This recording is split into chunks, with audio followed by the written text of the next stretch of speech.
What's someone who technically did nothing bad but you still personally dislike? I have a friend who is always 5 minutes away, and somehow that 5 minutes can stretch into half an hour like time doesn't apply to them.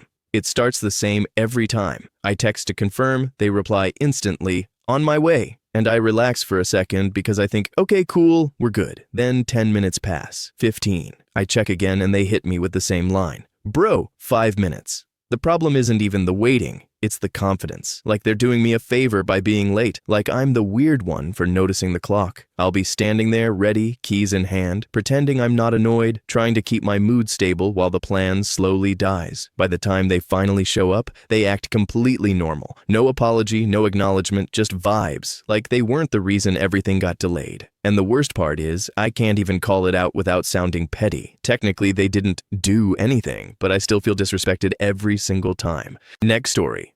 I work with someone who is aggressively wholesome in a way that feels less like kindness and more like a performance. Every email has sunshine emojis and cheerful exclamation points like they're auditioning to be everyone's favorite human. They talk about kale smoothies, their 5 a.m. gratitude journal, their mindset reset, and how they choose joy even when things are hard. And look, they're not hurting anyone. They're polite, they're helpful, they probably mean well, but it's the constant positivity that feels like pressure. Like the rest of us are failing a secret test because we're tired, stressed, or just not smiling. If I mention I'm exhausted, they'll respond with something like, "Oh, let's reframe that." If I complain about a messy project, they'll say, "Every challenge is a gift." It's like talking to a motivational poster that can blink, and I hate how it makes me feel guilty for being normal. Sometimes I just want to drink my coffee, be mildly annoyed, and exist without being corrected into happiness. Their optimism isn't a crime, but it still makes my skin itch. Next story.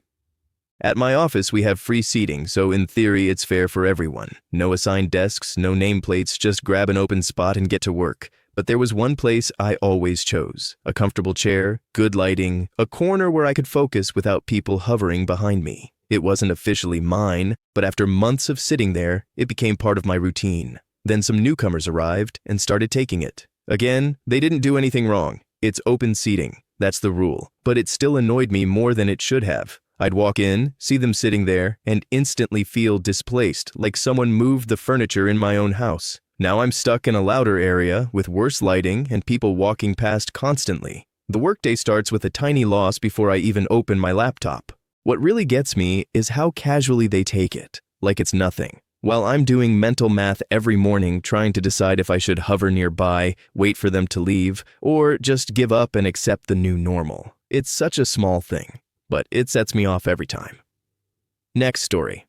I have an arch nemesis at the gym, and I don't even know his name. He hasn't insulted me. He hasn't done anything that would qualify as bad. But somehow, the moment I hear him, my whole mood changes. He grunts like he's moving mountains, except he's lifting 25-pound weights. Every rep comes with a dramatic groan like he's starring in an action movie. The first time I assumed he was pushing his limits and I tried to mind my business. But it kept happening. Same weight, same noise, same performance. It's impossible to ignore because it's not just a little effort sound. It's loud enough to cut through music and headphones. And once you notice it, you start noticing everything else. The way he drops weights like he needs an audience. The way he takes up space. The way he checks his phone between sets like he's waiting for applause. I'll be doing my own workout, trying to stay focused, and suddenly I hear it again, and I'm irritated for no reason that makes sense. I know it's petty, I know he's allowed to exist, but in my head, we are in a silent rivalry he doesn't even know is happening. Next story. A new coworker started coming in an hour earlier than me, which means he always grabs the corner table I've sat at forever. I could have let it go, except he's painfully lazy. It's like he's been coddled his whole life, and now that he's in a real workplace, he has no idea how to function. Every day turns into me fixing his mistakes, reminding him of basic tasks, and cleaning up the mess he leaves behind. It doesn't feel like teamwork, it feels like babysitting. He'll ask questions he should already know the answer to, then stare at me like I'm supposed to carry him through it. If something goes wrong, he acts confused and helpless, like the idea of personal responsibility is new. Meanwhile, I'm watching my own work pile up because I'm constantly dragged into his problems. The corner table is almost symbolic. He took the one small thing that felt stable, and now the rest of the day matches it. Me compensating while he coasts. I walk in already annoyed because I know I'm about to carry both of our loads again. Technically, he's just sitting at a table and doing a job, but being around him drains me like I'm parenting a toddler at work. Next story. I work night shift at a hotel, and one of my tasks is to make sure someone from food and beverage has arrived to serve breakfast. It should be simple. Most mornings are routine. I call, they answer, they're there, done. But the thing that drives me insane is when I call and they say they're just arriving, and their voice tells me everything. You can hear it. Sleep still stuck to their words, that groggy tone like they just rolled out of bed and grabbed their phone. They try to sound casual, like they're already on site, like I'm interrupting them for no reason.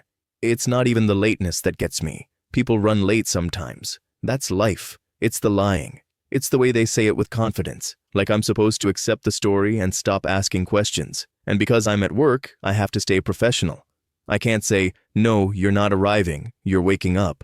I just swallow the irritation and log the call, knowing breakfast service depends on them showing up. Then I spend the next several minutes staring at the clock, hoping guests don't come down early and start asking where everything is. That one phrase, just arriving, makes my blood boil every time. Next story. At my job, retaliation got so bad I had to transfer just to survive it.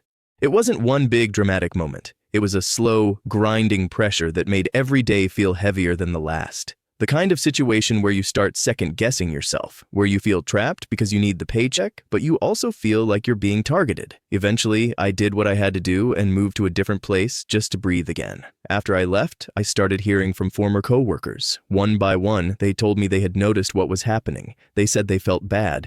They said they wished it hadn't gone that way. And I sat there listening, thinking, so you saw it. And you did nothing.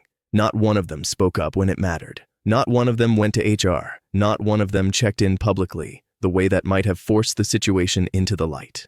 They stayed quiet, protected themselves, and then offered sympathy after the damage was done. Like kindness after the fact could erase the silence before it. I understand why they were scared. I can even admit they didn't technically break any rule.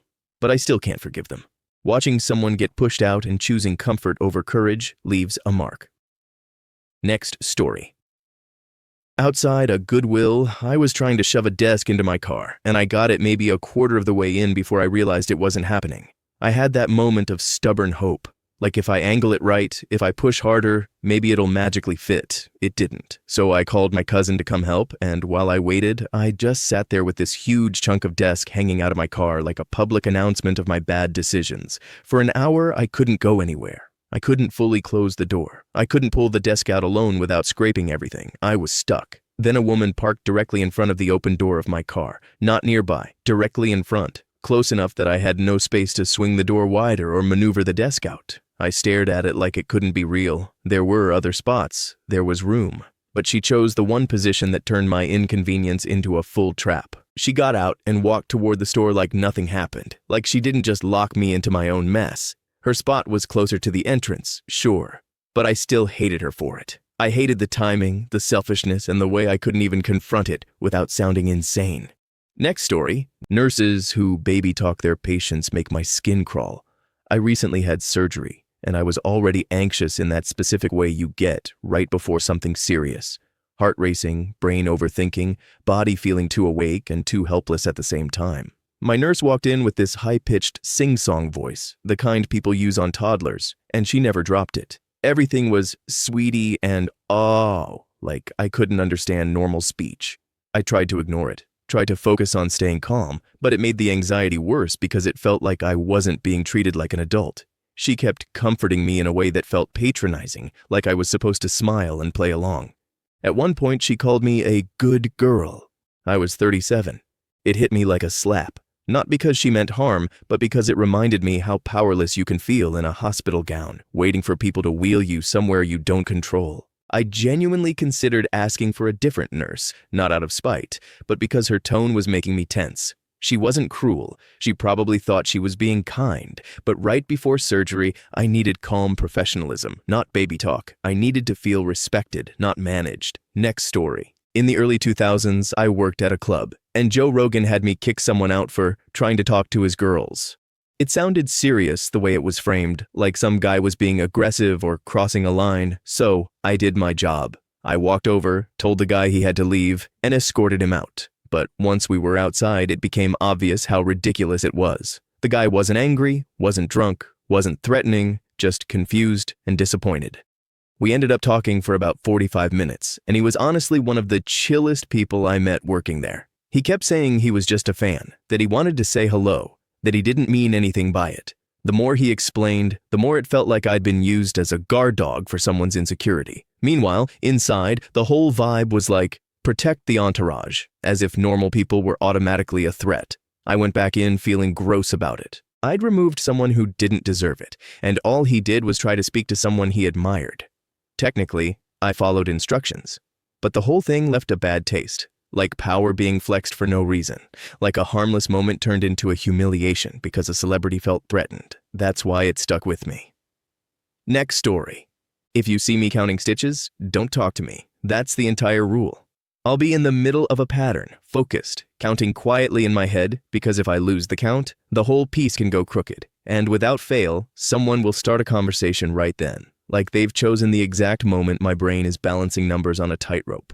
I'll try to be polite at first, give short answers, keep counting, but the words start overlapping. My focus slips. So I do the obvious hint. I start counting out loud, 1, 2, 3, hoping they'll hear it and realize, oh, they're counting, let me pause. But some people just keep talking anyway. They'll ask questions, tell stories, wait for my reactions, and I'm sitting there trying to keep my place while my mind resets again and again. Then it happens. I lose the count. I freeze, stare at the work, and feel that sharp irritation rise because now I have to backtrack, check rows, maybe even undo stitches to confirm where I was. It's not life or death, but it's the kind of preventable frustration that sticks. What makes it worse is that if I snap, I look rude. If I stay quiet, I suffer. Technically, the talker didn't do anything wrong, but after the third interruption, I'm silently furious, and I'll remember it all day.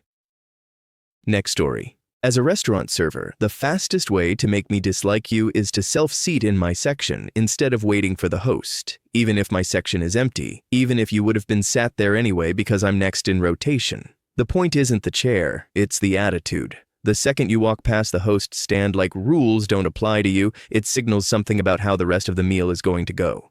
You've decided your time is more important than everyone else's, including the staff who are trying to keep a system running. And then you sit there looking satisfied like you solved a problem while I'm thinking about how that throws off rotation, how it messes with timing, how it can cause confusion if the host doesn't realize you're already seated. If I don't see you right away, you'll start waving or looking irritated because in your head, you've already granted yourself service. It sets the tone before you've even ordered. You haven't technically committed some huge offense, but you've shown me who you are. Someone who thinks boundaries are optional when it benefits them. And that feeling doesn't go away. I'll still do my job, still be professional, still bring your food with a smile, but in my mind, you started the interaction by saying, I don't care how this works, and I instantly don't like you. Next story. I do the positivity thing, minus the part where it's real. Before I walk in, I sit in my car and blast Tolkien-style song adaptations, singing really loud like I'm trying to shake the sadness out of my body through my throat. For a few minutes, it works. My brain lights up, the music makes me feel alive, and I can pretend I'm a person who has it together. Then I stack the other crutches, cigarettes, an energy drink, whatever gets me moving. By the time I step through the door, I've built a mask that looks like confidence. I smile. I greet people like I'm thriving. I say I'm fantastic, like I mean it, because if I don't say it first, I'm afraid the truth will spill out, and people respond to that energy. They laugh, they smile back, they tell me I'm fun to be around. I feed off it until lunch, like I'm borrowing their reactions to stay upright. Then the afternoon comes, and I rebuild the act again. Second performance. Same script. Some people are genuinely upbeat. Me? I'm manufacturing it because the alternative is sitting in that parking lot crying until I can't breathe and never walking inside. I don't do it for attention. I do it because it's the only way I know to function. If someone finds it annoying, I get it. But for me, it's survival disguised as cheer. Next story. I live near Rick Steves' hometown, and this is the most irrational dislike I've ever had. By all accounts, he's a good guy. He recently bought a hygiene center for homeless people when it was about to go out of business so it could keep operating. And that's genuinely admirable. It's real help, not just talk. And yet, on a purely personal, unexplainable level, he still annoys me. It's not something I can justify with logic. It's a vibe. If you hang around town long enough, you'll inevitably see him greeting fans like a local celebrity, holding court on a street corner surrounded by giggling older women fawning over him. They look delighted, like they're meeting a friendly small-town hero, and he seems to enjoy it. Smiling, chatting, soaking in the affection. Again, nothing wrong with that. If I had fans, maybe I'd enjoy it too. But something about the whole scene hits a primal irritation in me. It makes me want to do something childish and harmless, like give him a wedgie and walk away, just to puncture the sweetness of it. I don't actually want harm for him. I even respect what he's done for people. But I can't stop the reflexive eye roll when I see that adored travel guy moment happening in real life. It's unfair. I know it. Still, there it is. Next story. A friend of my son is 35 and has never had a job. There's no disability, no medical reason, no crisis that explains it. He just doesn't work. He lives off his family and his girlfriend, like that arrangement is normal and permanent, and it bothers me to no end. I've met plenty of people who hit hard times, who need help for a while, who are trying to recover or rebuild. This isn't that. This is someone who has decided other people will carry him, and he's comfortable with it. He'll show up, eat, talk about life like he's figuring things out, and then go right back to being supported by everyone around him. The thing that gets under my skin is how casual he is about it, like effort is optional. I can be friendly with him, I can hold a conversation, I'm not cruel to him. But I don't respect him. Eventually, I told him directly that I don't like him for that reason. Maybe that sounds harsh, but I couldn't keep pretending. He's not doing anything illegal. He's not breaking a law. But watching an adult glide through life on other people's work without shame or urgency makes something in me lock up. It feels like a quiet kind of selfishness, one that hides behind, I'm just figuring it out while everyone else pays the cost.